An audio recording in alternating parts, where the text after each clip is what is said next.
Tu sais, le Doliprane, ils se sont dit quoi? Je pense qu'on va le faire bien gros, comme ça, quand la personne sera malade, qu'elle aura une angine ou une rhino, donc en l'occurrence la gorge gonflée, ça ne passera pas. Elle dégueulera tout, elle dégueulera tout. C'est ça qu'ils se sont dit là?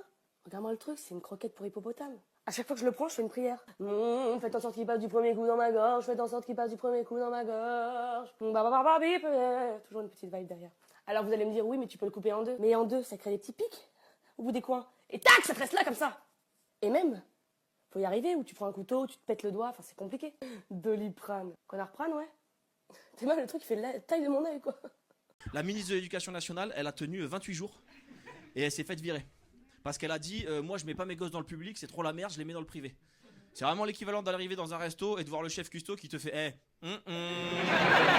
va manger en face, ici c'est dégueulasse, va, dégage, dégage, dégage. Là tu te doutes que le poulet au mori, c'est pas du poulet, c'est du rat, et deux, les moris, elles viennent des pieds du monsieur. Voilà, tu sais, et j'ai réfléchi à ça, je me dis putain c'est vrai, il y a un problème dans l'éducation nationale. Déjà j'ai vu que pour avoir le concours de prof de maths, il faut avoir 7 sur 20 au concours. Alors moi je suis pas prof de maths, mais c'est pas la moyenne, hein. Enfin j'ai pas... Tu vois, et je me dis c'est pour ça quand on était petit on arrivait en cours, les profs ils disaient ouais vous avez trouvé quoi à la 4? Parce que eux-mêmes savaient pas il y avait quoi à la 4. Et je pense qu'il faut réformer le système entier. Parce que je me dis c'est pas normal qu'en 2024 on donne pas des cours aux gosses de je sais pas de danger sur les réseaux sociaux ou de juste faire une fiche d'impôt et on leur donne des cours de latin.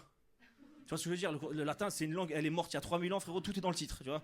C'est plus utile d'apprendre le pygmée, ils sont plus que 12 les mecs. Donc normalement, ça a aucun intérêt. Il y a que tes parents qui te disent si c'est important, ça va t'aider en français. Faux, ça va juste t'aider à pas être dans la même classe que les noirs et les arabes. Voilà, c'est tout ce que ça va t'aider. Tu te retrouves qu'avec des petits blancs qui sont là et Vercingétorix, il est super et il a une moustache comme mon tonton. Voilà, c'est tout ce que tu vas avoir. Il y a qu'un corps de métier qui se sert encore du latin, c'est les prêtres. J'ai regardé. Tu sais, parce qu'ils font la messe en latin, tu vois. Et eux, ils s'y connaissent, hein. L'étymologie et tout, ils sont là. Alors, pédo, enfant, fil, aimé. Momo, motus. Bah moi, mon expérience de la vie, c'est qu'il faut s'adapter à l'époque à laquelle on vit. C'est ce que j'essaye de faire, que Jean-Claude, mon mari, pas du tout. Lui, déjà, physiquement, il se laisse complètement aller, il se laisse pousser la brioche, on voit plus la baguette. Puis il arrête pas de râler, il dit oui, en boucherie on n'arrive plus à recruter, les jeunes de maintenant ils veulent plus travailler. J'ai dit non Jean-Claude, c'est pas qu'ils ne veulent plus travailler, c'est qu'ils demandent juste d'arriver moins tôt le matin, à repartir moins tard le soir et à être payés beaucoup plus. Nous c'est parce qu'on n'avait pas l'idée, mais au final ils sont plus intelligents que nous. Hein. Non mais c'est vrai qu'en entretien d'embauche à la boucherie, on me pose des questions qu'on posait pas avant. L'autre coup, il y en a, il me demande est-ce que vous avez un espace détente? J'ai dit on a les WC. Sinon, il y a la chambre froide, mais c'est pas chauffé quoi. Une autre, elle me demande j'aimerais savoir quelle est la politique de management de votre entreprise. J'ai dit la politique de management, Jean-Claude il gueule, puis... Moi, derrière, j'arrondis les angles. Hein.